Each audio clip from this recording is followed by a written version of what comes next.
एक बार एक साधु से एक सम्राट बहुत प्रभावित हो गया। जापान की घटना है। सम्राट निकलता था रात अपने घोड़े पर सवार होकर अपने राज्य का चक्कर लगाने। रोज देखता था इस साधु को एक वृक्ष के नीचे बैठा मस्त। कभी बांसुरी बजाता साधु, कभी नाचता साधु, कभी गुनगुनाता गीत, कभी चुपचाप बैठा रहता आकाश के तारों को देखता।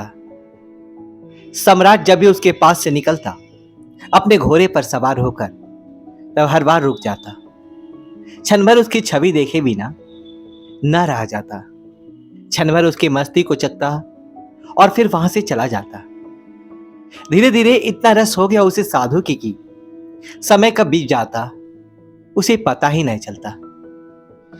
वह खड़ा रहता दूर चुपचाप एक झाड़ी के पीछे, उस साधु की मस्ती देखता पड़कता। मस्ती ऐसी थी कि खुद भी मस्त होकर घर लौटता। यह रोज का काम हो गया था।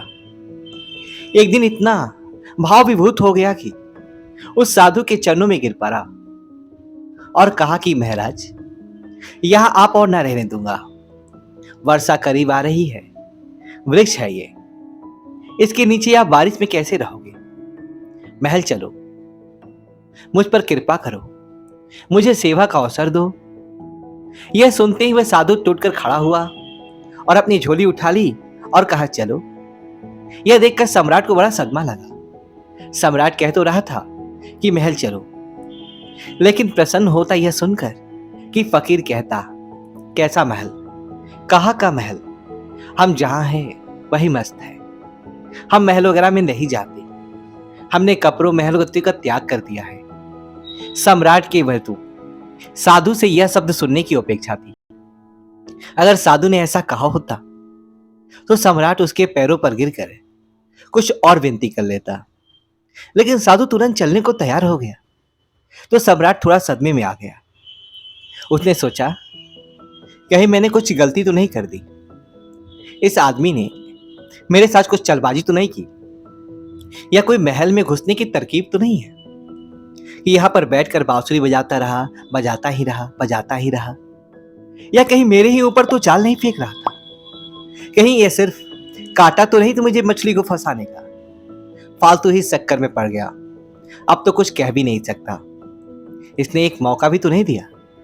इसने तो यह भी ना कहा कि एक बार की नहीं नहीं, मैं बहुत मजे में हूं। क्या बारिश, क्या सर्दी, हमारे लिए सब एक है। सम्राट ने सोचा क्या साधु है ये, आराम की बात आते ही तुरंत हाँ बोल दिया। सम्राट के मन का सारा भाव ही खत्म हो गया। सम्राट यह सब सोच ही रहा था कि साधु तब तक सम्राट के घोड़े पर चढ़कर बैठ गया। सम्राट को जिंदगी में पहली बार पैदल चल, जबकि वह साधु बड़े मजे से घोड़े पर बैठकर जा रहा था।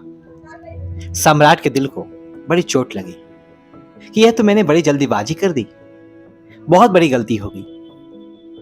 लेकिन सम्राट अपने बात से पलट भी नहीं सकता था, अपने वचन का पक्का जो था।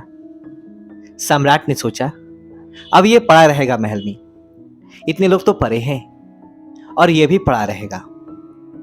लेकिन सम्राट के मन में उस साधु के लिए सम्मान खत्म हो चुका था। साधु तो महल में जाकर रहने लगा, पर सम्राट को दिन प्रतिदिन कष्ट बढ़ने लगा, क्योंकि साधु ऐसी मस्ती में रहता था। जब यही साधु उस वृक्ष के नीचे मस्त रहता था तो सम्राट के मन में उसके लिए आदर पैदा होता था कि वह कैसा गजब का त्यागी है। साधु तो वृक्ष के नीचे भी बांसुरी बजाता था और महल में आके भी बांसुरी बजाता था, लेकिन अब वह मखमल के गद्दों पर बैठकर बांसुरी बजाता। यहां तो छाती पे सांप लग जाते सम्राट के यह सब देखकर कि कहां का आदमी मैं उठा लाया, यह कोई साधु भी है। सम्राट सीधे से ज्यादा शान से वह रहता था। सम्राट को तो कुछ चिंता फिक्र भी थी। आखिर अपना साम्राज्य, अपना महल, अपनी धन दौलत, सैकड़ों चिंताएं थी। उसको तो कोई चिंता ही नहीं थी। वह तो बांसुरी बजाए, नाचे, मस्त भोजन करे। 6 महीने किस तरह से सम्राट ने बर्दाश्त किया, लेकिन बात बढ़ती गई, सहन के बाहर हो गई सम्राट के लिए। एक दिन सम्राट ने कहा महाराज, एक निवेदन करना है। अब मुझ में और आप में क्या फर्क है? साधु ने कहा फर्क जानना चाहते हो सम्राट ने कहा, हाँ महाराज। साधु ने कहा कि तुम 6 महीने क्यों फालतू परेशान रहे?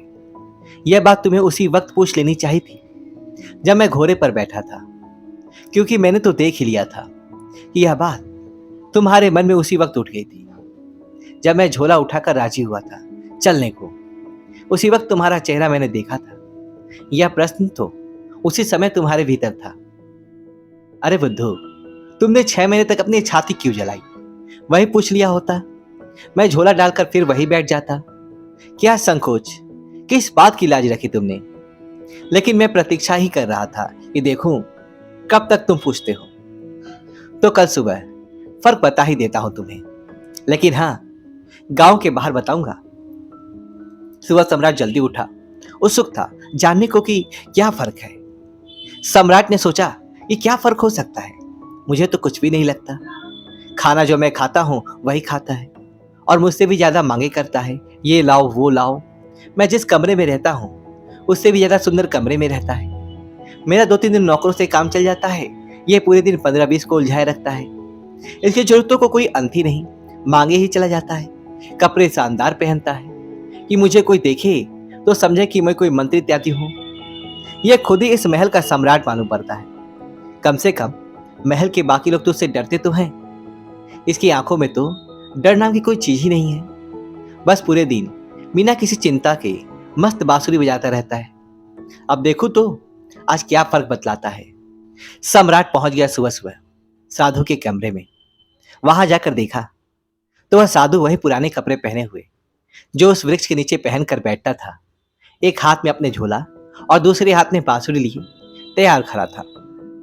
सम्राट ने कहा, चले महाराज। दोनों महल के बाहर निकल आए।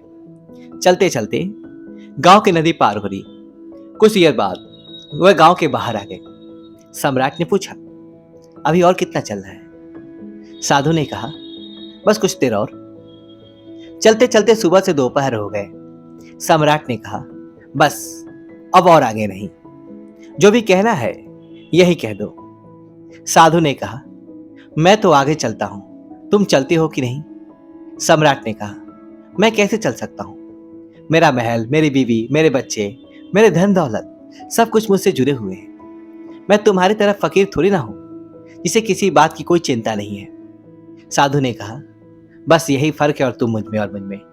मैं कहीं भी जा सकता हूं, तुम नहीं जा सकते हो। मैं हर परिस्थिति में खुश रह सकता हूं, लेकिन तुम नहीं। जब मैं उस वृक्ष के नीचे रहता था तभी मस्ती से रहता था और अपनी जिंदगी के एक एक पल को जीता था। जब मैं महल चला गया तभी वहां पर भी अपनी इस अनुभव जीवन की एक एक क्षण को पूरी मस्ती और खुशी के साथ जिया। अब जब मैं कहीं और चला जाऊंगा तभी ऐसे ही जीऊंगा। हम जहां जिस वक्त रहते हैं पूरे तरीके से वही रहते हैं। हम ना तो अपने बीते हुए कल के बारे में सोचकर पश्चाताप करते हैं और ना ही भविष्य की चिंता करके अपने वर्तमान को खराब करते हैं। हम तो बस आज में जीते हैं, क्योंकि हम समझ चुके हैं कि जीवन तो आज में ही है, अभी इसी पल को जीने में है। बस यही छोटा सा फर्क है तुम्हें और मुझ में कि तुम्हें परिस्थितियां चलाती है और हम परिस्थितियों को चलाते हैं।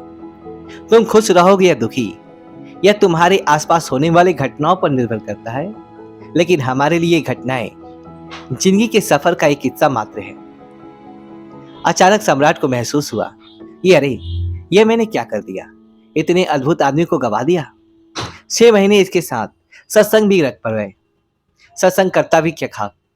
मेरे मन में तो यही चल रहा था कि यह तो एकदम साधारण आदमी निकला, खोटा सिक्का निकला जिसके ऊपर सोने की पालिश बनी हुई थी, लेकिन अंदर से मिट्टी निकला। तुरंत ही सम्राट के साधु के पैर पकड़ लिए। बोला, नहीं महाराज, आगे नहीं जाने दूंगा। साधु ने कहा, देख, मुझे कोई परेशानी नहीं है। यह रहा तेरा घोड़ा, मैं फिर से इसमें बैठकर महल वापस चल दूंगा, लेकिन फिर तुझे परेशानी होगी। ऐसा सुनते ही फिर सम्राट के मन में वही विचार आया, ये अरे, यह साधु तो फिर आसानी से मान गया। साधु ने सम्राट के चेहरे की तरफ बड़े ध्यान से देखा, फिर बोला, लेकिन नहीं, अब मैं नहीं आऊंगा, क्योंकि तू फिर नहीं सुधरेगा। फिर तुझे परेशानी होगी और तू फिर से चिंता में पड़ जाएगा। हमारा क्या, हम तो सन्यासी हैं, हमारे लिए महल और जंगल सब एक जैसे हैं। हमें कोई भी समस्या नहीं है, क्योंकि जिसे समस्या है वह सन्यासी ही नहीं।